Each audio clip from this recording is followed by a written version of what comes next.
শরীরের সুস্থতা কত বড় দয়া, যে চলতে পারে না তাকে জিজ্ঞাসা করলে বোঝা যাবে। যে হাত পা নড়াতে পারে না তাকে জিজ্ঞাসা করলে বোঝা যাবে। ওকে এখন দোয়া করতে বলেন তো দিন রাত।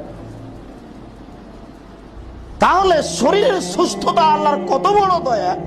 আমি আল্লাহ দিয়েছিলাম যে তুমি এখন একটু জিকির আজকার করো, তাতে তো তুমি দোকানে আড্ডা পিটে টিভি দেখে কাটিয়েছো, এখন বেকায়দায় পড়ে আমাকে কি বলতে চাচ্ছ? সাহাত অল ফারাক, অবসর। সকাল 10টায় দোকান খুলেছো, ব্যবসাখানা রাত 10টায় বন্ধ করেছো। তো এই যে রাত 10টা থেকে নিয়ে আবার সকাল 10টা পর্যন্ত তুমি অবসর থাকলে, তাহলে কি তুমি সব সময় অশ্লীল কথা নিয়ে বা স্ত্রী নিয়ে আর টিভি নিয়ে বসে থাকবে? এই কি এর ফাঁকে কি তুমি আমার জন্য একটু সময় বের করবে না? মনে রেখো, আমার জন্য একটু সময় বের যদি না করো, তাহলে আমলাও এদাকা জ্ঞানান, আমি আমলাও এদাকা সগলান, তোমার হাতকে আমি ব্যস্ততা দিয়ে পূর্ণ করে দেবো।